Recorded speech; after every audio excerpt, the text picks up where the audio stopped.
Boa tarde, queridos irmãos. Nós vamos começar então agora com o momento de perguntas e respostas. Se vocês não fizeram a pergunta, mas lembrarem de alguma, pode ir mandando que chega aqui na mesma hora, certo? Então ainda há tempo, vão pensando aí se quiserem fazer. Se não se importarem também, assim no final der tempo, a gente também pode dar oportunidade com o microfone, certo? Vamos começar então, tá bom? Preparado, pastor? Bem simples. Vamos lá. Vai fazer comigo? Poderia falar um pouco sobre disciplina? Sempre deve haver o uso da vara ou castigos também são válidos? Excelente. Eu só quero fazer uma correção aqui. Isso aqui não é uma mesa redonda. Isso aqui é um pinga-fogo, né? Isso aqui... Pergunte e talvez tenha uma resposta. Veja, essa pergunta ela é muito boa. Algum tempo atrás, quando eu e minha esposa estávamos conversando, acho que Samantha já tinha nascido, João Gabriel pequeno, 1 ano e pouco, e a gente pensava sobre qual é a função pedagógica, né, do castigo. Então, eu vou começar indo do castigo para depois falar sobre a questão da vara. E eu já ouvi muitas vezes pais dizerem assim: não, eu coloco o meu filho para ficar pensando, deixo ele lá de castigo para ele pensar. E eu lembro da minha esposa dizer assim, eu queria que ela estivesse aqui para ela dizer para ela mesma, mas eu vou dizer no lugar dela. Mas vai pensar o quê? Essa é uma pergunta boa. O que é que você quer que ele pense? Porque ele fez algo de errado, certo? Aí você diz assim, agora vai lá, sente e fique pensando. Pensando o quê? Qual é o objetivo? O que está produzindo nele, né? Então me parece que tem um problema fundamental de princípio e propósito. O propósito de pensar por si mesmo não tem valor nenhum, e o princípio de que ele vai encontrar a solução do problema que ele causou por si mesmo também é um problema. Deixa eu ilustrar isso com o recente desenho que saiu, o Divertidamente. Quem já assistiu Divertidamente aqui? Vocês sabem do que eu estou falando, né? Que é uma animação que basicamente se passa dentro do cérebro, né, das emoções.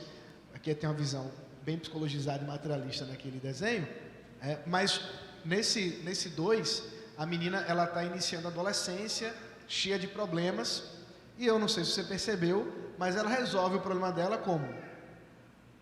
Consigo mesmo, né? Não tem nenhuma participação, desculpa o spoiler, para quem não assistiu, não tem nenhuma participação de ninguém. Toda parte exterior para resolver o problema dela é interior dela mesma, que é a disputa lá entre a felicidade e a ansiedade. Isso é um problema, porque, queridos, nossos filhos são pecadores. Você colocar ele para sentar, ele acabou de cometer um pecado, uma indisciplina, e você diz, agora vai ficar de castigo, fique pensando. Ele vai continuar pecando lá, os pensamentos dele. Ele não vai resolver problema nenhum. Ele precisa ser confrontado. Até porque a Bíblia, ela não diz que nós devemos colocar os nossos filhos de castigo, mas ela diz que nós devemos discipliná-los, inclusive usando da vara. Aí vem o aspecto do que significa isso. É claro que a disciplina física não tem absolutamente nada a ver com violência, não tem nada a ver com você descarregar a sua raiva, a sua ira, por conta da ofensa que seu filho fez contra você. Se for isso, você pecou junto, e pecou mais, porque tem mais responsabilidade. Geralmente em casa, inclusive, nós buscamos não disciplinar os nossos filhos se estamos com raiva, porque entendemos que devemos esperar o momento oportuno para poder confrontar o pecado deles sem que nós estejamos pecando. Então, se nós por algum motivo deixamos ser levados pela ira, então não é o momento para disciplina. A disciplina, ela tem por objetivo chamar ao arrependimento o pecador, que nesse caso é o nosso filho, usando de um instrumento de dor medido, uma dor que é dor, não pode deixar de ser, mas que ela é localizada, ela tem começo, meio e fim, com o propósito de que, ao sentir aquela dor, ele possa ser levado a considerar o problema que ele causou, né?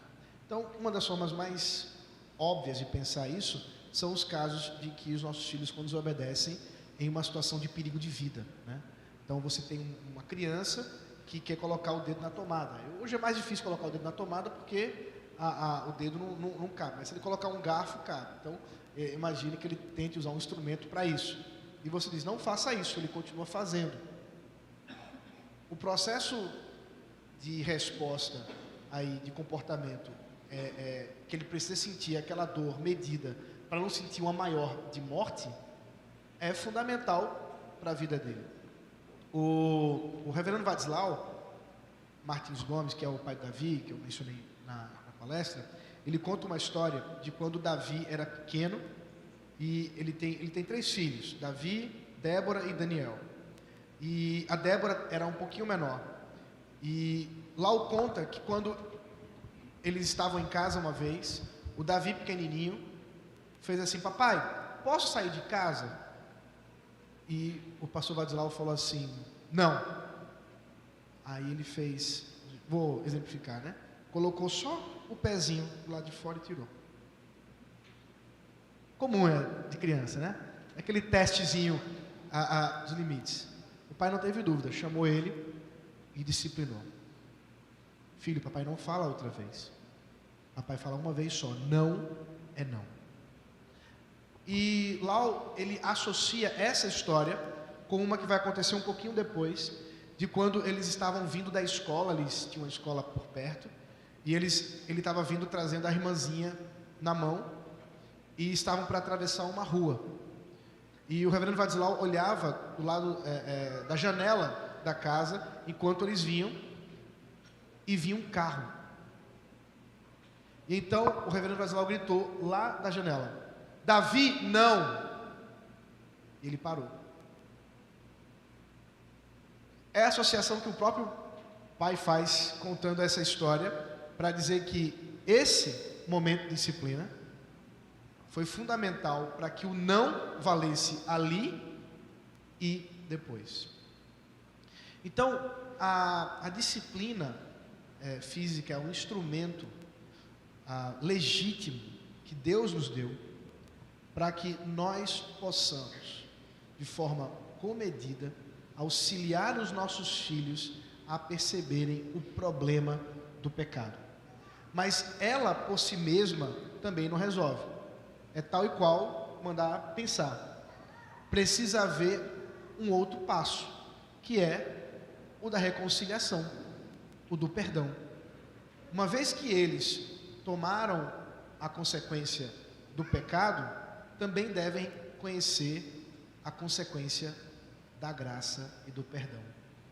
E aí é uma oportunidade de você dizer assim, olha, isso aqui foi importante para você lembrar o problema do pecado. Mas agora você precisa saber que se você estiver arrependido, Papai do céu perdoa você por causa de Jesus. Você quer orar comigo? Vamos orar juntos. E ensine eles a orar confessando os pecados. E isso, vez após vez, vai sendo cada vez mais inicialmente recorrente e depois cada vez menos recorrente. Então, quanto mais cedo você usar dessas medidas, melhor, porque quando eles estiverem maiores, com uma capacidade de compreensão muito maior, eles nem precisarão mais ser lembrados disso, porque eles já sabem que não é não e as consequências desse não. Então, é importante esse processo. E aí, vale só um adendo, né? Eu não gosto, né? Eu acho que é fundamental aos pais evitar essa coisa de ameaçar. A não ser que eles já sejam grandinhos e aí tem alguma consciência, mas pequenininho, você dizer assim, olha, eu vou fazer isso. Se ele está desobedecendo a você, vá lá e faça. Porque a sua ameaça, ela só vai ter efeito quando ele souber que de fato você vai fazer. E viver de ameaça não resolve, e ele vai só achar que você está só sendo incoerente e prometendo uma coisa que não vai cumprir. Então, isso pode ajudar bastante. Muito bem. Vamos para a próxima, então. Como pais e líderes do nosso lar, uma vez sendo todos cristãos, devemos impor o batismo aos nossos filhos?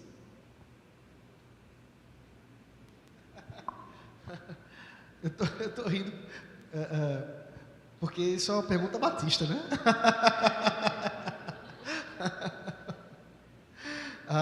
Veja só, a doutrina reformada, baseada nas Escrituras, com respeito ao batismo de crianças, não tem absolutamente nada a ver com forçar ninguém, né?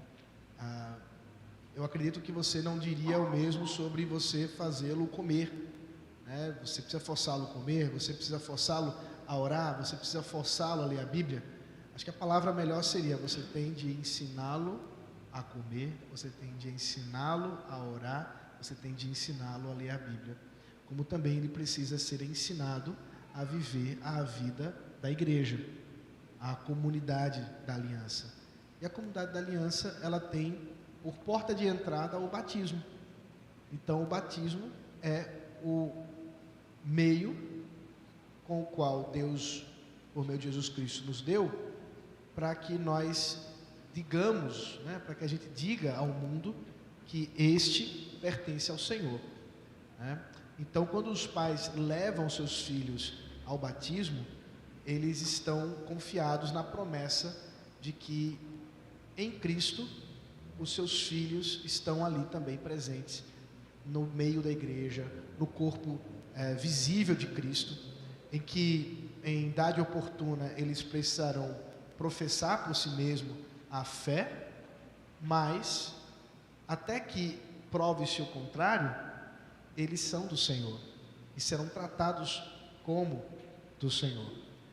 E aí eu faço, né, uma brincadeira, é que os nossos irmãos credobatistas, eles dizem que nós não devemos batizar os nossos filhos, mas eles fazem coralzinho de criança, eles ensinam seus filhos a orar.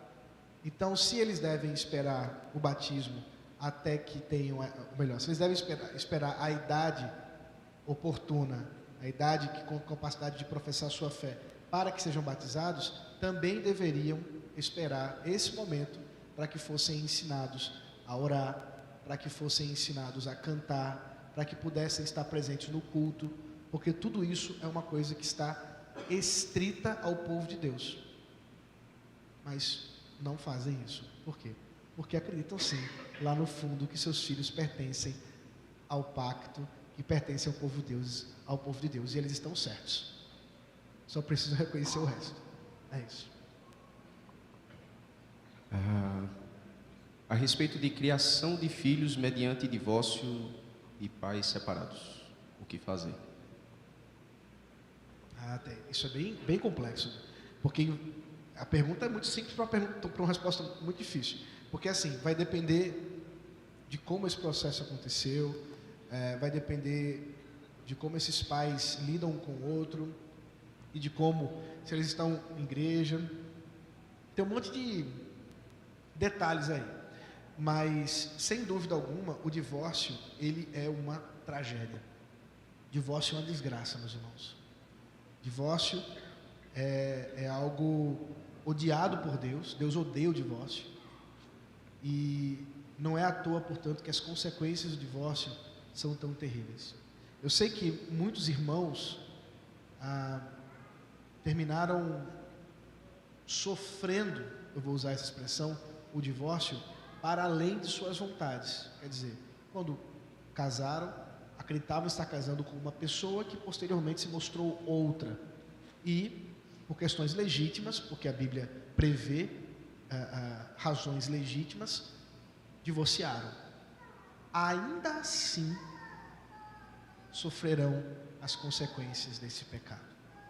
Então, uma delas é essa questão da educação de filhos. É ver que tudo que você, às vezes, quer implementar em casa, vai ser contrastado por uma outra visão com o seu ex-marido, com a sua ex-mulher.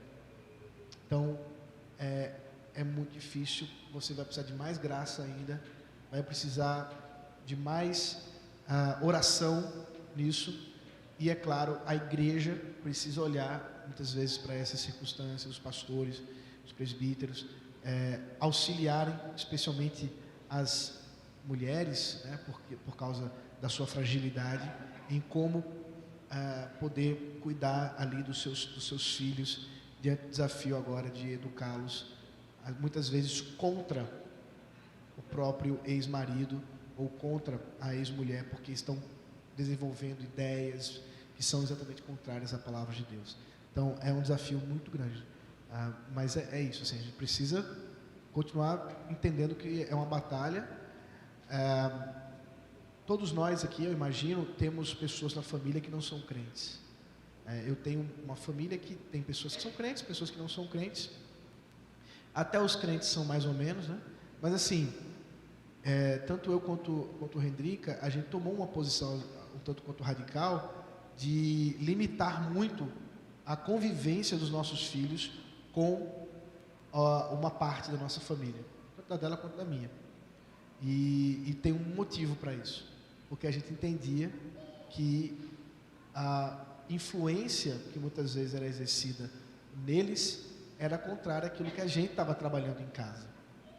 Quando, num caso de divórcio, você tem essa situação, você não tem essa mesma liberdade, porque você não pode impedir que o seu filho esteja com o pai ou com a mãe, mesmo divorciados. Então, sem dúvida, é uma luta muito maior, é uma consequência de um pecado muito severo, mas que tem esperança, né? O Evangelho, ele nos dá esperança até para situações como essas, e Deus é o Deus dos divorciados também.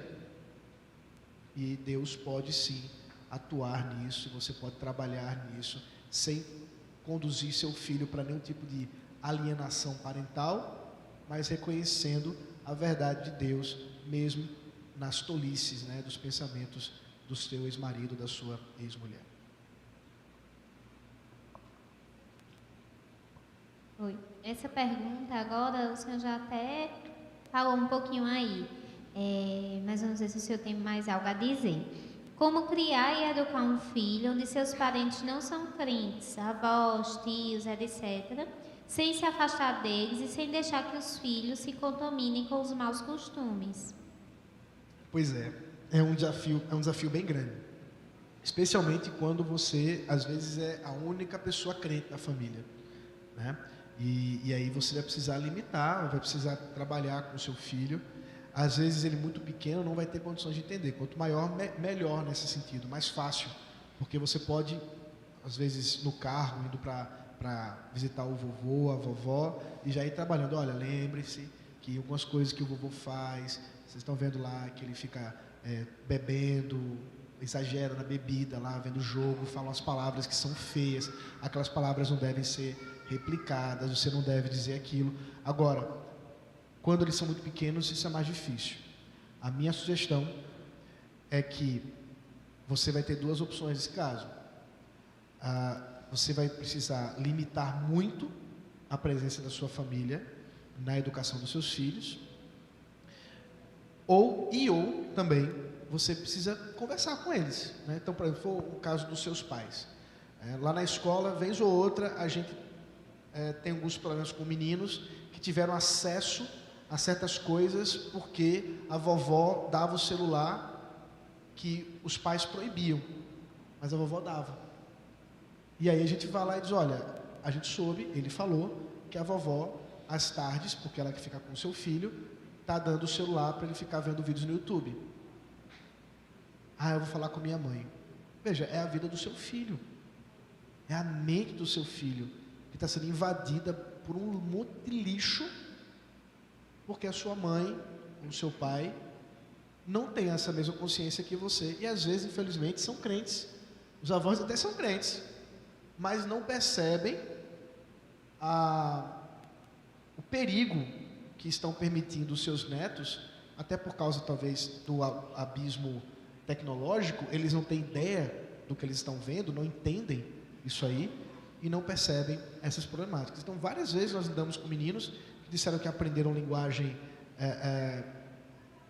sexual, palavrão, essas coisas, em vídeos do YouTube que os avós deixaram. Então, os pais não queriam, mas por conta da dinâmica de trabalho, essas coisas tiveram que deixar. Então, eu acho que vale a pena você conversar com seus pais, usar, né, de uma linguagem dura para tentar convencê-los, assim como também muitas vezes em outros ambientes. Se você, né, vai levar os seus filhos para uma festa de aniversário, você sabe que vai ter bebida, vai ter palavrão, vai ter tudo isso. Você não quer, você tem ensinado seus filhos a não viverem esse tipo de ambiente, mas você precisa ir para lá. Então, converse com seus filhos, tente trabalhar, supervisione, verifique se, especialmente, e aí vai uma nota difícil de dizer, mas precisa ser dita, supervisione priminhos e priminhas, especialmente os mais velhos, porque muitas e muitas vezes nós temos visto priminhos mais velhos que terminam conduzindo os mais novos a verem coisas, ouvirem coisas e até situações mais sérias do que essa. Então você precisa estar de olho. Você vai ter que ter um olhar maior, mais cuidadoso numa situação como essa, mesmo que depois você seja acusada pelos seus familiares de ser neurótico, de ser neurótica, de serem os crentões, de serem os chatos. Vejam bem, todos esses rótulos são irrelevantes se seus filhos se mantiverem fiéis. Não se preocupe com isso. É melhor que sua família fique chateada do que o seu filho seja invadido por ideias, por coisas que são contrárias à palavra de Deus. Pessoal, só para informar, a gente travou o link de perguntas devido a um número razoável de perguntas. Então a gente acabou travando o link por conta disso, tá? Pastor, tem 3 perguntas no mesmo sentido e a gente vai pegar mais completa para fazer. Com relação à saída das crianças no momento da mensagem, quando o ministério infantil é sério e durante o momento das crianças é apresentada a palavra de Deus, o senhor tem alguma objeção à saída das crianças, pensando que a mensagem será apresentada em uma linguagem mais fácil de compreensão para elas? Vejam, irmãos, isso é um assunto muito delicado. Eu vou dizer o seguinte, vejam só. Isso é um assunto que envolve uma decisão pastoral, litúrgica do pastor, do entendimento dele, né, do conselho, da qual eu, particularmente, não posso intervir de jeito nenhum. Né? Eu posso dar a minha opinião, né, mas ela é irrelevante, considerando a autoridade do conselho, especialmente o seu presidente e o pastor da igreja, certo? Então, meu argumento apenas em relação a isso, eu não vou me demorar muito, porque eu sei que a tradição das igrejas hoje é fazer isso. Eu tenho problemas com isso, mas é simplesmente pensar o seguinte, que é uma bênção que nós queiramos que os nossos filhos sejam ensinados, e se Deus usa irmãos durante o tempo que eles ficam ali na chamada salinha, né, para aprender da palavra, eu louvo a Deus porque o Senhor tem conduzido dessa forma, e conheço gente séria que busca fazer um currículo bom para que os filhos dos outros, né, geralmente são pessoas que não são os pais, façam isso.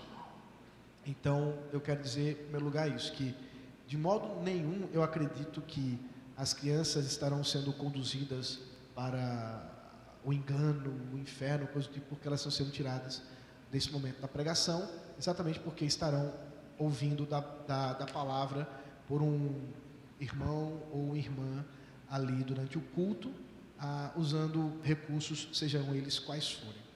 Não acredito nisso, não. A minha dificuldade, ela se dá por duas coisas. Duas, apenas. Por enquanto, eu vou dizer só isso. A primeira é de responsabilidade e a segunda é de imitação. A primeira é porque eu não acredito que aquelas pessoas tenham responsabilidade sobre os meus filhos. É a minha responsabilidade. Então, se é a minha responsabilidade de fazê-los amar o culto, como eu prometi quando eles foram batizados, então eu não deveria tirá-los, e aí eu estou falando das pessoas que saem, não das crianças.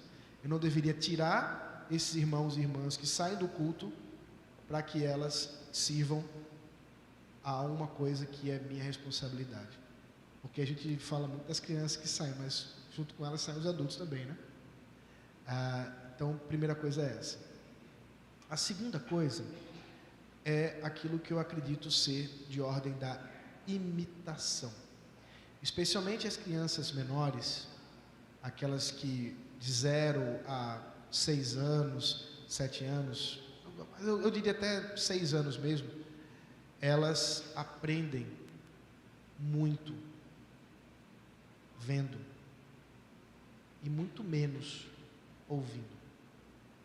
Então, é claro que é uma bênção a gente poder ensinar elas a cantarem os corinhos famosos das crianças, aprenderem as historinhas bíblicas. Isso pode ser feito em vários momentos, tá? Não estou negando que isso seja bom, mas a oportunidade delas verem os seus pais no culto. E aí, é claro, eu tenho uma objeção muito maior para aquelas igrejas que têm um trabalho com as crianças desde o momento do início do culto, né? Igrejas que fazem isso, as crianças não participam de nenhum momento do culto, né? Elas têm um culto à parte.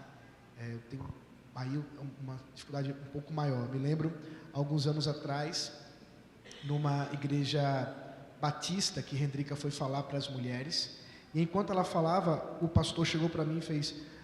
Era em São Paulo, no interior de São Paulo, só para que ninguém ache que tenha nada a ver com aqui.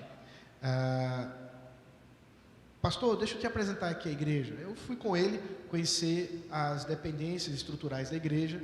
Era uma igreja muito grande, uma igreja batista muito grande. E aí ele me levou ao departamento infantil.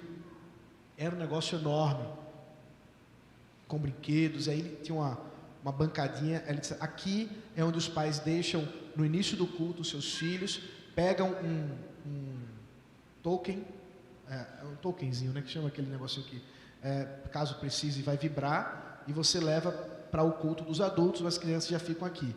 Aí, aqui agora, ele mostrou para mim, é onde ficam os juniores. Aqui agora é onde ficam os adolescentes. E ele foi falando para mim com muita alegria. E eu fui ficando muito triste enquanto ouvia. Eu não sei se ele conseguiu perceber que algo dentro de mim morria enquanto ele se alegrava muito.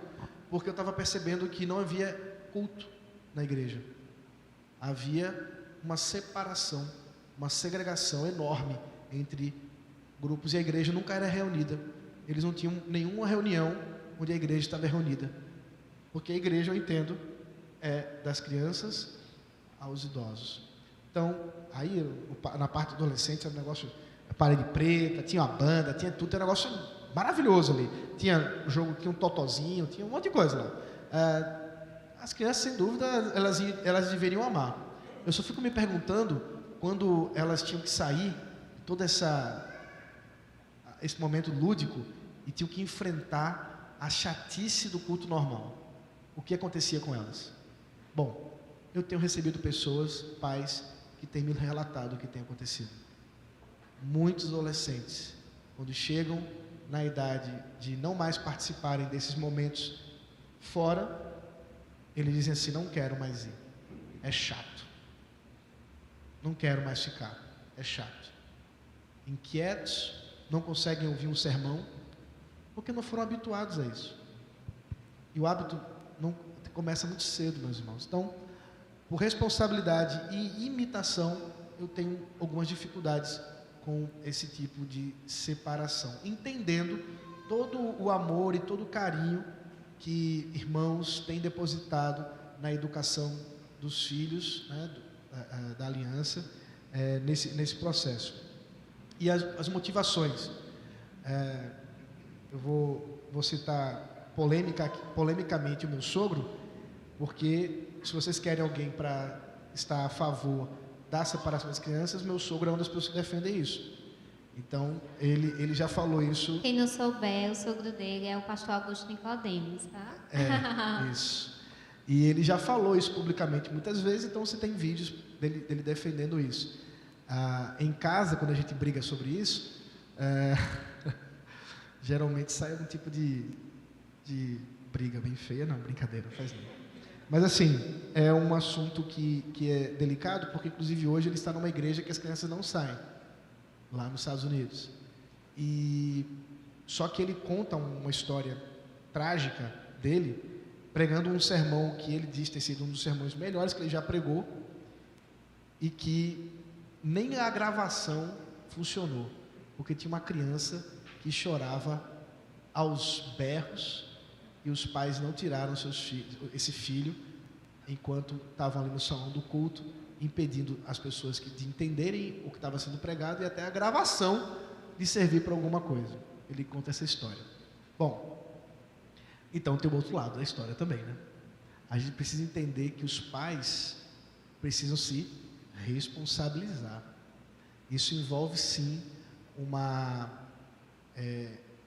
intencionalidade de trabalhar com os seus filhos no culto. Como eu disse a vocês, a minha esposa, por muito tempo, não conseguiu participar do culto por inteiro. Mas foi ela, né? Porque ela é a mãe. E muitas vezes ela precisava sair, precisava disciplinar, precisava voltar e conversar. E, obviamente, enquanto tudo isso acontecia, eu terminei o sermão, né? Acabou já a pregação, ela não participou. E ela podia, então, ouvir depois na transmissão, se tivesse. Na época nem tinha isso. Então, precisa haver uma preocupação por parte dos pais. Não adianta também você deixar o seu filho, ele fazer o que quer. Isso tem sido, por exemplo, uma luta muito grande lá na nossa igreja. Lá as crianças ficam de manhã, à noite, ainda que eu não me sinta muito confortável, a gente tem salinha, depois que a gente prega para as crianças, é uma forma mais equilibrada de pensar o assunto. A gente prega para elas, elas saem, mas quando tem ceia, elas ficam para participar do sacramento olhando, porque elas não podem ainda participar comendo dos elementos, mas elas podem participar olhando, para que, assim como acontecia no passado, elas possam perguntar por que a gente come e bebe o pão e o vinho. O que isso significa? Então, a gente pode responder a elas. Então, lá, como nós temos um espaço, não sei quantos conhecem a igreja de Casa Caiada, é uma quadra. E, por ser muito grande, um espaço muito grande e aberto, muitos pais, às vezes, já cansados de tentar domar os seus filhos, deixam eles brincar lá atrás. E aí eu já instruí aos diáconos que isso não está autorizado. Não é autorizado brincadeiras durante o culto. Os filhos devem ser levados a essa consciência. Então, os pais devem levar comida, levar água. Então, também é claro, se o seu filho está chorando porque está com sede, a culpa é sua, né? Se ele está chorando porque está com fome, a culpa é sua. É você que tem que se preparar para o culto a Deus para com eles. Então, existe todo um processo, um trabalho para que você faça isso. Levar revistinhas, né, livros, coisas para que eles possam desenhar, para que eles possam participar. E a experiência, se para falar de experiência, né, esse é o princípio, mas para falar de experiência, eu tenho visto coisas muito bonitas por parte das crianças que ficam no culto. Aí, talvez, para concluir, você possa dizer assim, mas pastor, as crianças não entendem nada do que o pregador está dizendo. E eu vou dizer para você, pois é, nem os adultos. Verdade. Pastor, também o senhor tocou aí em uma pergunta que foi feita aqui por 2 vezes, inclusive. Como agir quando o adolescente não quer ir à igreja? que fazer? Devemos forçá-lo? Pois é, um adolescente, ele já não está mais naquela fase de você simplesmente vai e pronto, né? Ele tem uma capacidade de retórica. E por ter uma capacidade de retórica, de diálogo, de lógica, você tem que convencê-lo de alguma forma. Convencê-lo pela violência talvez não seja a melhor forma. Talvez ele precise ser estimulado, especialmente porque se ele não quer ir para a igreja, a minha conclusão é que ele não é crente. Talvez esteja dando uma notícia ruim para você. Então, seu filho não é crente, ele precisa ser evangelizado. E aí ele precisa ser evangelizado em casa, inclusive. Mas se você quer que ele participe, ou pelo menos que ele assista, né, porque ele não vai participar, mas pelo menos que ele vá ao culto, você quer que ele fique lá, então talvez você vai ter que barganhar com ele, porque aí envolve lógica mesmo, meus irmãos. Você não vai conseguir mais um menino de 15 anos, 16 anos, que é o dobro da sua altura, você vai querer bater nele? Vai querer forçar ele? Não, talvez você vai ter que dizer assim, olha, se você for com a gente, você almoça lá na casa da vovó. Se não for, está aqui o seu pratinho, você vai ficar aqui em casa, seu prato é o do almoço de ontem. Aí ele gosta muito da macarronada lá da avó, é um estímulo para ele. Por que eu estou dizendo isso? Porque nesse caso, meus irmãos, ele não conhece Cristo, ele não está sendo levado por Cristo. Então você vai ter que usar estratégia mesmo. A estratégia nesse caso é essa. E eu não estou dizendo, meus irmãos, que porque aquela criança foi criada, né, dentro da salinha, ou foi criada no culto, isso não vai acontecer, ou vai acontecer. Isso, por quê? Porque nós, aí mais uma vez eu lembro da nossa teologia, né? A igreja reformada entende que o processo de salvação é um processo de Deus, e é Deus quem age. Se ele não agiu ainda no seu filho adolescente, vamos orar por isso. E aí vamos criar meios de evangelizá-lo. E evangelizá-lo. Às vezes, isso não, algumas pessoas entendem por isso ir à igreja. Ir à igreja não é evangelização. Pode vir a ser, se o evangelho for pregado na igreja. Mas se não for, não teve evangelização. Então, ele vai no trabalho dos adolescentes, lá na UPA, ou seja lá como funciona o trabalho com os adolescentes, ele vai, mas no culto não quer ir. O que atrai ele? Talvez porque tem uma menininha que ele está interessado, adolescente, não deve namorar não, mas ele está interessado, porque ele é um adolescente, né? Então, essa é outra história, né? Mas assim, talvez seja isso, talvez seja porque ele vê os amigos, talvez porque vai ter um jogo de tabuleiro, ou coisa do tipo, tudo isso interessa a ele e ele vai. É ruim isso? Não. Só não é o evangelho ainda. Mas se durante todo esse processo ele for evangelizado, é bênção.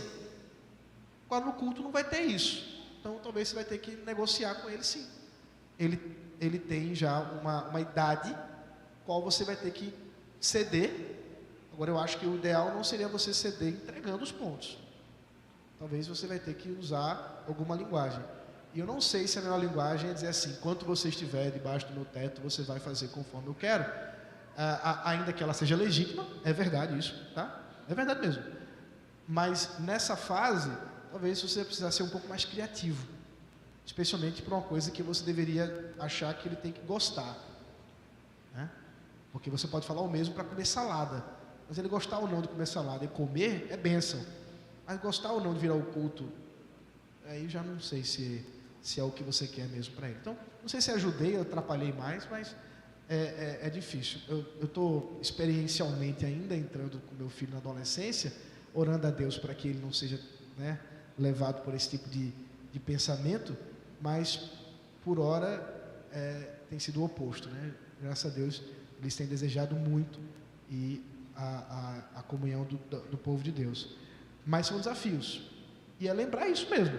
Seu filho é um pecador, se ele é um adolescente, ele é um pecador não convertido, e ele precisa ser evangelizado. Evangelize ele. O senhor pensa que as polêmicas acabaram? Não. Veja só. Se um cristão vota na esquerda, isso significa necessariamente que ele apoia indiretamente práticas como homossexualismo, aborto, liberação de drogas, corrupção, ideologia de gênero e tudo que a esquerda E, biblicamente, tem algum respaldo para esse apoio? Não, não é bem assim que funciona, não. Bom, aí eu vou dar minha opinião, né, gente? Aí já caminhamos cada vez mais para questões bem subjetivas. Meus irmãos, seria muito fácil, é muito fácil, se a vida fosse tão preto e branco quanto a gente quer. Seria muito fácil, meus irmãos, se a gente pudesse dizer que as políticas progressistas em seu todo são demoníacas e aquilo que dizem os chamados de direita é o céu na terra. Mas, meus irmãos, isso não é verdade, não. Isso não é verdade em vários níveis. Primeiro porque não existe nenhuma posição política que se equipare ao Evangelho. Então, e nenhum partido, nenhum político que possa representar isso. Para ser bem honesto, né? A gente está vendo agora a autofagia que os chamados grupos de direita estão passando no nosso país, né? Um dos representantes, eu tenho que dizer isso, da direita brasileira, que é Bolsonaro, contra um outro representante, eu tenho que dizer isso, da direita, Silas Malafaia, estão em pé de guerra pública. E junto com eles aí os grupos, né, que se puxa para cá, puxa para lá. Nenhum deles representa o Evangelho. Nenhum deles. Silas Malafaia é um pastor que ao longo do seu ministério tem crido e descrido em um monte de coisa que hoje ninguém nem sabe, acho que nem ele mesmo sabe o que ele acredita. Eu fui criado na Assembleia de Deus, ainda hoje eu tenho, porque eu sou desses que não consegue jogar fora as coisas, os VHS que eram vendidos no programa de televisão do Silas Malafaia quando ele tinha bigode. E dentre os VHS que eu tenho é um da Teologia da Prosperidade. E hoje ele é um dos nomes mais importantes da Teologia da Prosperidade. Então estou falando em termos teológicos, mas eu também poderia falar em termos ideológicos políticos e dos interesses dele. Então, meus irmãos, se você acredita que esses chamados aí, representantes da direita, realmente representam alguma coisa boa, perfeita e agradável da vontade de Deus, você está tão iludido quanto um militante acredita no movimento de esquerda. A ilusão é a mesma. Nós precisamos ser céticos e sermos equilibrados. Demonizar ninguém deveria ser o nosso caminho. E a igreja, meus irmãos, aí uma pastoral com todo amor e carinho aqui. A igreja tem sofrido muito por esse tipo de coisa. Irmãos que são crentes, foram escanteados por outros, simplesmente porque eram mais críticos a Bolsonaro ou coisa do tipo. E muitas vezes, publicamente, a igreja andou se manifestando em coisas que não eram boas, não era evangelho, não. Então a gente precisa baixar um pouco a bola, colocar o pé no chão, dialogar mais, entender o que motiva. Então eu já conversei com irmãos que votaram, né, em políticos de esquerda, e nenhum deles defende isso. Mas eles disseram: as políticas públicas, especialmente voltadas ao assistencialismo, são muito mais vantajosas do que aquelas que eram do programa de Bolsonaro. Então eu preferi votar por esse critério. É um critério justo, falando politicamente? Queira ou não. Então sim, nós temos um problema bem grande. Nós vivemos numa sociedade extremamente complexa. Essas ideias estão a todo momento, em tudo que é canto. E aí eu preciso lhe tirar, né, desse sono, desse essa ilusão. Muitas das coisas que foram acabadas de dizer, relativismo, homossexualidade ou coisa do tipo, muitas vezes, por detrás dos panos, também está sendo vivenciada e pregada por grupos de direita. Então, vamos lembrar do Evangelho e da Palavra de Deus. O cristão ele deve ter um posicionamento político. E o posicionamento político do cristão é um posicionamento que julga todas essas coisas a partir da visão cristã. É claro que a gente deve se levantar contra esses grupos quando eles falam isso, como também devemos levantar contra outros grupos quando falam coisas horríveis, quando falam coisas contra a vida ou contra a dignidade humana e usam dessa linguagem. Então, a gente tem que tentar ser um pouco mais sábio. E nem estou defendendo posição de centro não, tá? Porque o centro é o pior que tem, né? O centro é aquele que quer ganhar de todo jeito. A igreja não é politicamente de centro. Não é direita, não é esquerda, nem centro. A igreja está acima de tudo isso, porque usa a visão bíblica, que muitas vezes vai concordar com um lado, vai concordar com o outro e vai discordar sempre de todos. Por isso que a igreja sempre foi perseguida politicamente. Sempre. Porque a gente nunca se curvou a outro César, senão o Kyrios, Jesus Cristo, o nosso Senhor. Muito bem. Temos duas perguntas aqui relacionadas a ensino nas escolas. E aí eu vou juntar as duas em uma só, tá certo? Como cristãos, além de orarmos, o que mais podemos fazer para tentar mudar a situação da ideologia de gênero na escola?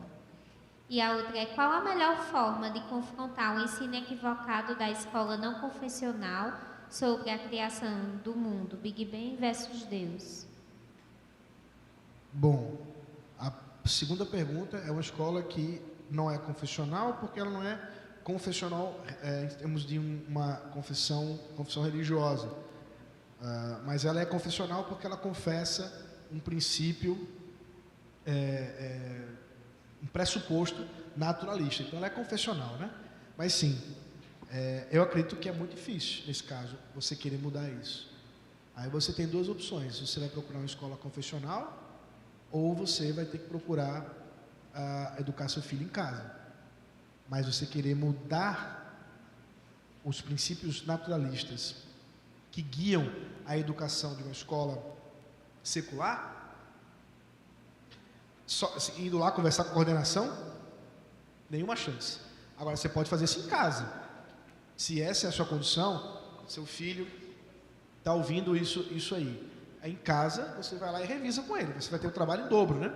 Ele vai fazer a tarefa de casa e depois ainda você vai ter que insistir com ele numa literatura à parte, para que ele leia coisas que envolvam o design inteligente, o criacionismo, para que ele seja alimentado por isso. Vai precisar fazer um exercício em casa, mas na escola não vejo como fazer isso não. Acho que você até perderia seu tempo. Agora, numa escola confessional, há abertura, conversar com a coordenação, com a direção. Aí existem alguns instrumentos que podem ser utilizados para dizer, olha, tem coisa que está saindo aqui, ó. Olha o material, olha o que o professor falou, vamos ver isso aqui e tal. Agora, independente disso, você sempre vai ter que fazer um contraponto em casa, que é a sua responsabilidade, é o seu filho. É em casa que você vai ter que lidar com essas questões, vai ter que falar de forma clara, você tem que se informar, buscar gente que possa te ajudar a direcionar uma bibliografia, e você vai estimulando seu filho a ler mais do que ele lê na escola. Então, são algumas coisas aí que podem ajudar. Mais uma pergunta aqui. Pastor, hoje em dia... Não, aqui, desculpa. Pastor, a psicologia positiva começou a influenciar os pais com a educação positiva, dando autonomia às crianças. Poderia falar dos aspectos negativos dessa prática? A psicologia positiva, gente, é aquela que busca educar as crianças a partir, como diz o próprio nome já disse, de aspectos positivos e não proibicionistas.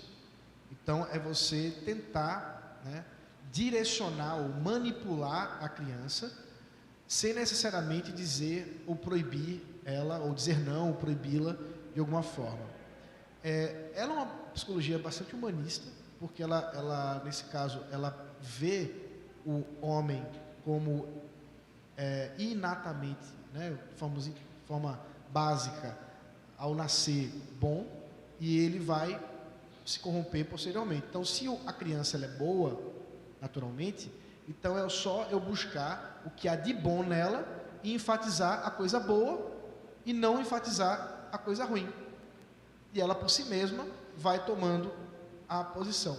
Biblicamente, isso é insustentável. Na realidade também, porque a Bíblia e a realidade estão em conjunto. Então, a visão que vê o homem como bom ao nascer, ela é uma visão falida. O homem não é bom. Nós nascemos em pecado. E, portanto, nós precisamos ser coibidos do pecado. Essa visão humanista do ser humano, ela não é a bíblica, e a gente precisa, então, essa psicologia positiva não é aquilo que a gente deveria usar. Isso não significa, é claro, que a gente não deve estimular nossos filhos para comportamentos positivos, tá? Isso é uma forma de lidar com a questão. É claro que, se ele está proibido de fazer alguma coisa, existem um mar de outras coisas que ele deve ser estimulado a fazer. Porque não existe a não ação. Nós sempre agimos. Né? Vou explicar isso de outra forma. Se eu disser para você assim: pare de pensar no elefante branco. Pare de pensar no elefante branco. O que você acabou de fazer? Você pensou no elefante branco. Porque é natural do ser humano agir. É por isso que a Bíblia, quando ela diz que, por exemplo, aquele que roubava, não roube mais. Aí ela continua: agora trabalhe, e com os recursos que está trabalhando, você vai usar para ajudar aquele que precisa. É o inverso do que é roubar.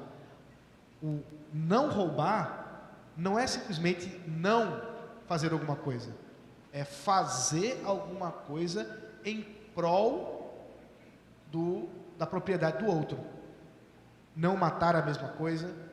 Inclusive, todos os mandamentos, né, os 10 mandamentos, chamados 10 mandamentos, aqueles que são precedidos pela palavra não, e todos os outros, eles têm princípios positivos. Todos eles. Então aí eu vou fazer um convite para você ler, depois que eu chegar em casa, o Catecismo Maior de Westminster, as perguntas dos 10 mandamentos. São várias perguntas. Mas você leia, não precisa ler tudo hoje, mas depois ponha esse desafio para você. Leia o Catecismo Maior de Westminster, na seção das perguntas sobre os 10 mandamentos. Veja que riqueza, que primor que há ali de princípios positivos diante do mandamento: não matarás, não roubarás, não adulterarás, não dirás falso testemunho. Existem princípios positivos. Então, sim, a gente deve estimular os nossos filhos a ações positivas, mas a gente deve sim coibir e proibir aquelas que são negativas, porque esse é o desejo natural do coração deles, porque eles são nascidos em pecado, assim como nós, e precisam de redenção em Jesus Cristo. Vamos lá voltar um pouquinho para a disciplina ainda. Como utilizar a Bíblia para a disciplina sem que a criança tenha aversão à Bíblia?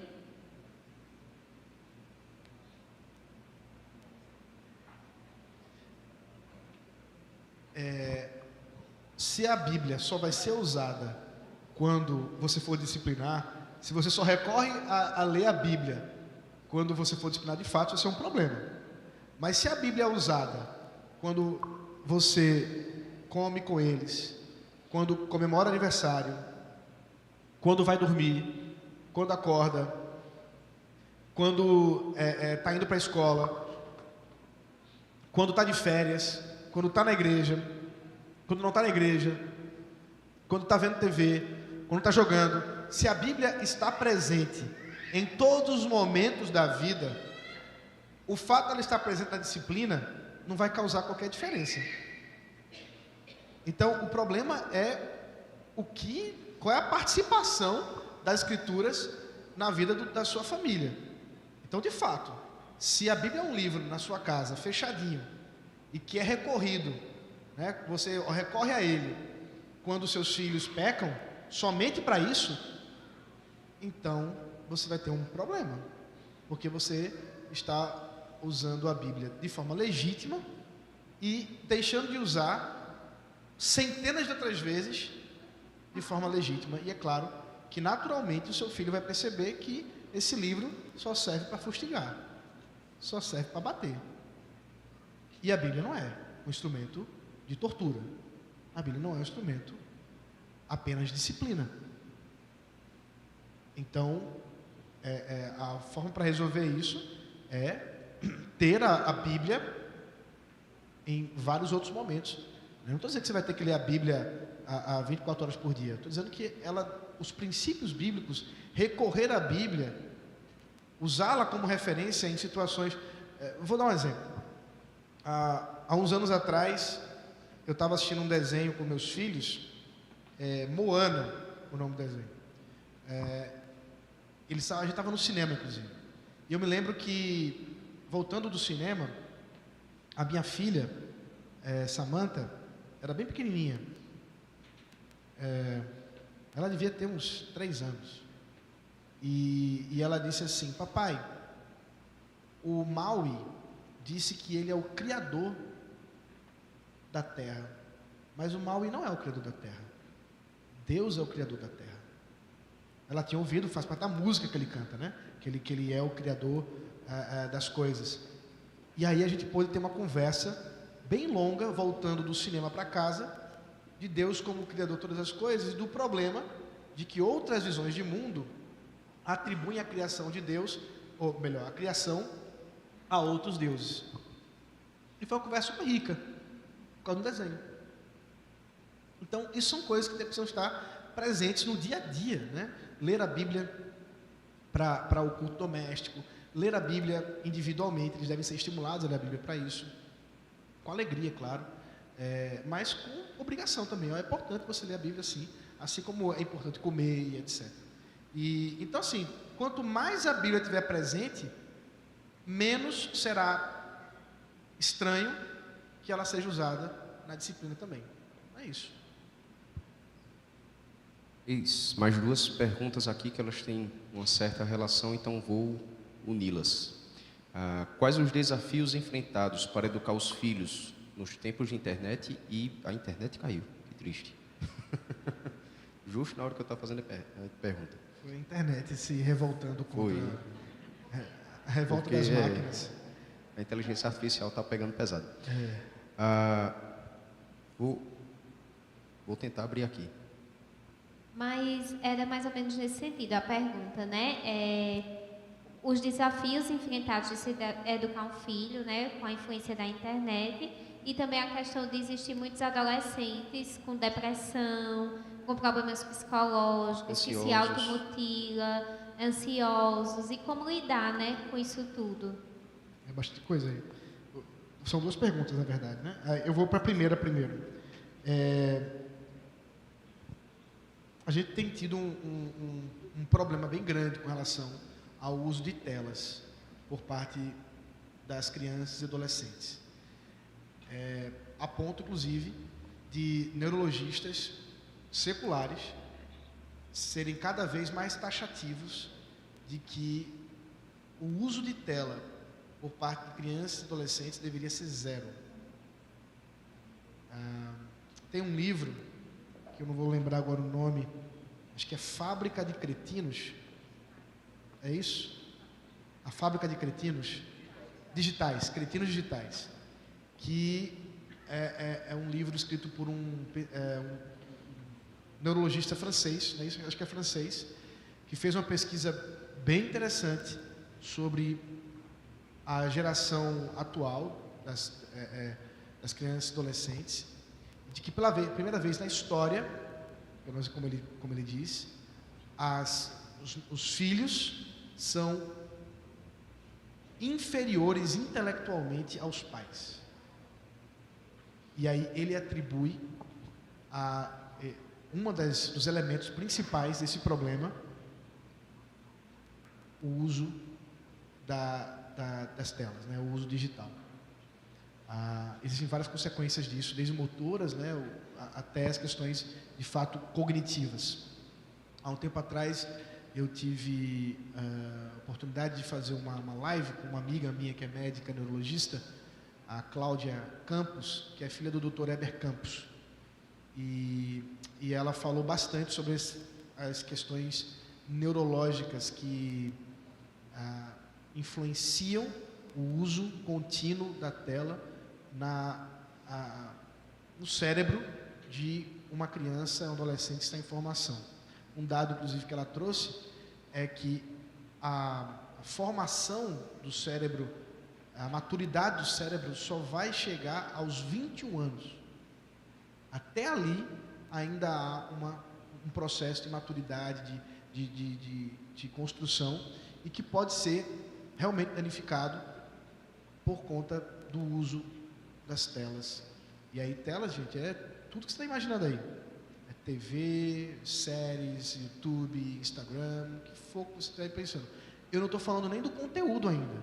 Eu só falei do problema neurológico que está implicado nisso. Somado agora com as questões de conteúdo, do que essas crianças têm acessado, do que essas crianças têm recebido disso, a gente percebe que, quanto pais, nós precisamos ser bem mais radicais do que talvez nós estamos dispostos a ser. Bem mais radicais. Inclusive, já tem pesquisas associadas ao uso de tela na infância e na adolescência, e aí eu vou para a segunda pergunta, e as questões de ordem de ansiedade, de TDAH, inclusive de TEA. Eu não sou especialista nisso, eu sou um mero pastor, mas como eu trabalho numa escola lidando com crianças, com adolescentes, e muitos deles com laudos nesse sentido, a gente percebe algumas questões dessa ordem também. E aí fica, né, para a pesquisa dos pais, esse livro que eu acabei de indicar, vale a pena dar uma olhada. Tem um outro livro que vale a pena você adquirir.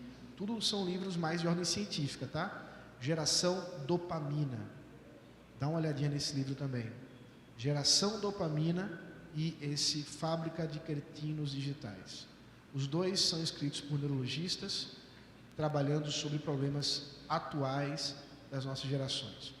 Inclusive, recentemente, eu entrei em sala de aula no ensino médio para falar sobre o problema dos vícios dos jogos de aposta tipo bet, que hoje é uma febre, inclusive com adolescentes. Então, a gente tem percebido que muitos adolescentes estão se endividando, com dívidas altas, inclusive. Eles não têm mente preparada para isso. O prazer que isso dá é um prazer viciante e as consequências são terríveis. À mente, ao bolso, claro, dos pais, inclusive, e as consequências posteriores que isso também está atrelado. Então, meus irmãos, sem dúvida, esse é um dos grandes inimigos dos pais hoje, é o uso das telas. É muito fácil, claro, a gente colocar um filho para ficar numa tela enquanto você come, enquanto você tem um descanso, porque é muito difícil, né, ficar lidando com crianças pequenas e tudo mais. Mas as pesquisas de ordem neurológica têm apontado consequências terríveis com relação a isso. Então, mais ou menos isso. Para finalizar, vamos falar um pouquinho sobre os adolescentes aí, né? Eu vou adaptar aqui as perguntas. falando dessa fase, né, que é tão difícil da adolescência e eles costumam usar, né, essa fase como uma licença para pecar, né? E entre as várias rebeldias aí da adolescência, né, ou até da juventude, como agir quando o filho quer namorar com alguém ímpio? Ok, eu achei que não viria algo nesse sentido, mas, meus irmãos, vejam só, eu não acredito que crianças, adolescentes deveriam namorar. Eu sou bem radical em relação a isso. O namoro cristão, ele é para o casamento. Crianças não casam, adolescentes, pelo menos em nossos dias, né? No passado até casavam, mas era outra época. Mas adolescentes não casam,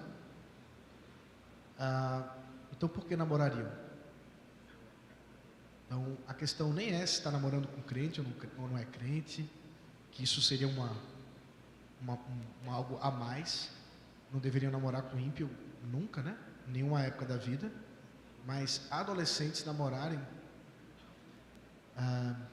os pais deveriam ensinar seus filhos desde cedo de que a responsabilidade última dos relacionamentos românticos deles é dos pais e não deles. E é bíblico isso. Você pai, você mãe, vocês são responsáveis do relacionamento dos seus filhos. Eu sei que você pode estar pensando assim, pastor, mas depois que cresce, aí não manda mais em nada. Mas você ensinou que era para mandar? Você ensinou isso antes? Claro, tudo é mais difícil quando a coisa já aconteceu, é bem mais difícil mesmo. Mas aí, o princípio é esse.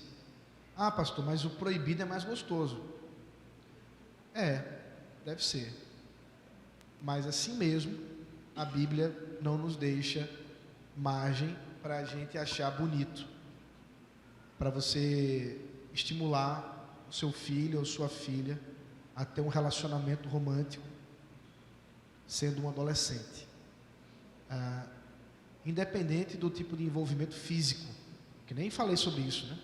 Não estou falando de sexo, de beijo, nada disso, claramente isso é pecado, mas o envolvimento emocional já é trágico o suficiente, e isso é um outro fator que gera muitos problemas. Tenho visto quanto meninos e meninas têm sofrido por relacionamentos românticos fora da hora e as consequências disso no coração. Então, não deveriam não. Quando é que é a hora de namorar? Quando está pronto para casar. Se estiver pronto para casar, namora.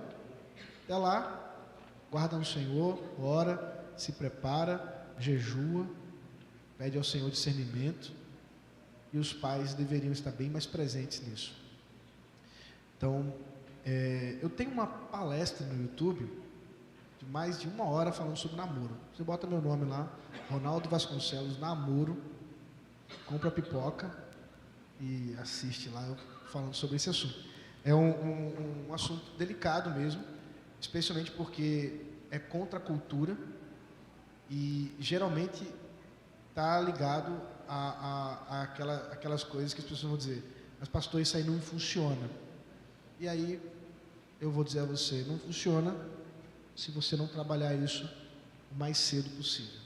Trabalhe isso o mais cedo possível agora. Seu filho é um bebê, uma criança, ore com ele pelo marido que Deus vai dar, pela esposa que Deus vai dar, e ensine que isso vai ser no momento oportuno, nem antes e nem depois.